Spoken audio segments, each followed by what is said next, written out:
Good evening and welcome to Entertainment Now. I'm Lloyd Hollett, your presenter for the next half hour. You're joining me live from sunny, glorious Tinseltown, or as Hugh Grant likes to call it, Tonsiltown, for which sees tonight the grand premiere of the long-awaited new Batman movie, The Dark Knight. Now don't forget to tune in tomorrow, where I'll be bringing you exclusive red carpet footage, as well as a one-on-one interview with Sir Michael Caine. Now, soon to hit our screens on ITV1 is the second series of Britain's Got Talent. Last year, we saw an overnight star made of Paul Potts, who was working in the Carphone warehouse, but went on to landing himself a £1 million record contract, as well as a performance on last year's Raw variety show. Now, with auditions already underway, I managed to grab 5 minutes this week with Stephen Mulhern, the star of ITV2's follow-up show, Britain's Got More Talent, when I asked him how auditions were going. Here's what he had to say. You started recording Britain's Got Talent last week. How's that going? Yeah, do you know, we kicked off in Manchester. Yeah. Then we go to Glasgow, we go to Wales, and then we come back to London. Right. For Manchester has got talent. Okay. It really has. We've been to Blackpool. Yeah. We went to only for a day, as I was passing through. Has Blackpool got talent? No. Okay. Best to be honest, I think.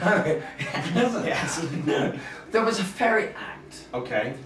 And I said to this woman, I said, what do you do in the ferry act? And she went, well, it's an agility test. And the ferry did nothing. Right. It was she pushing the ferry.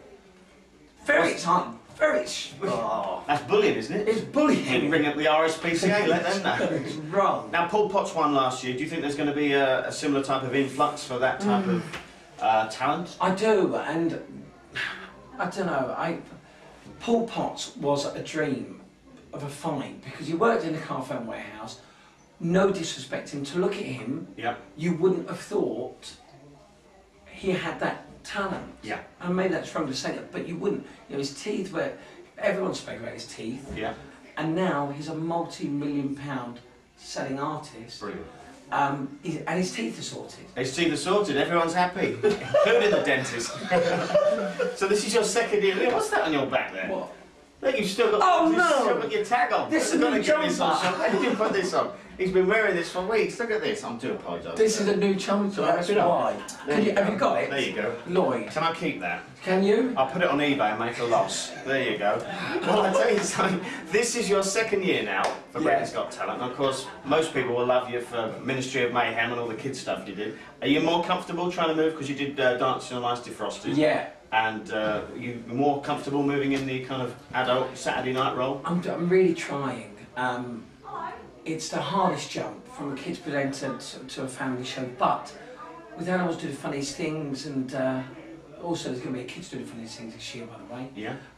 That transition is becoming easier, and I just hope that I continue to get the chance to do it, because that's what my dream is, really. Brilliant. Well, it's been a pleasure to talk to you. I know you've got to shoot, you've got your show. Thank you very much for giving us your time. It's been a pleasure to meet you. That's funny. Have a great show today, and we'll see you after this. What a lovely guy. And you can catch Stephen on Britain's Got Talent when it hits our screens in the spring. Due to hit our screens on BBC One in a couple of weeks is the third series of the comedy hit drama Extras, starring Ricky Gervais, Stephen Merchant and Sean Williamson. Now, as it's nearly the end of pantomime season, our Sean is currently playing the nasty evil character Abanazar in Aladdin. I managed to catch our Sean backstage down in Canterbury this week. Here's what went on. Hi, you're joining us backstage here at the Marlow Theatre in Canterbury, where they're currently performing this year's sellout pantomime of Aladdin. Now, they've already done 2 shows today. They've got 1 more this evening. It's a busy Saturday for them all, and they close tomorrow. We've kindly been invited backstage for a sneak preview of behind the scenes and a quick chat with one of the stars of the show, Sean Williamson, who you may remember as Barry from EastEnders. So here we are, dressing room number 1. Hopefully, he'll be in here for a little chat. Hello, Lloyd. Hello, Sean. How are you? All right, good to see you, mate. Nice to meet you. How are you? Good. Yeah, very well. All preparing for our show. For your next show, I understand you have 3 shows today. We do. Yeah, we have Saturdays is 10:30, 2:30, and 7. And you've just done the 10:30. We've just done the 10:30 this morning, which was a good show. Yeah. And we're just about to go up and do the 2:30. Now, Sean's pantomime has done phenomenally well in its box office sales at the theatre. I asked Sean what it's like to be part of a company that made £1 million on its box office sales in its first 4 weeks. We had a pep talk at the start with Paul Hendy, our producer and director, and he said, look, last year we took £1 million, it'd be great to do it again. So, you know, I think it's always in the back of your mind that it'd be quite an achievement to do it, and we did it with a week to go. And when I saw the show, there's quite a few references to Barry, the character you played in EastEnders. And when I met you, you know, I just instantly want to call you Barry. Does that annoy you, or? Well, he paid for my house, so I can't malign him too much. You know, Yeah, I've got to Get stuck in the rut. Get rid of No, it. he's still going. He's still going. Thank you to Sean there. That's the end of the programme for tonight. Join me tomorrow live at 7 o'clock, where I'll be bringing you that exclusive red carpet footage from the premiere of the new Batman film, The Dark Knight, as well as the Sir Michael Caine interview.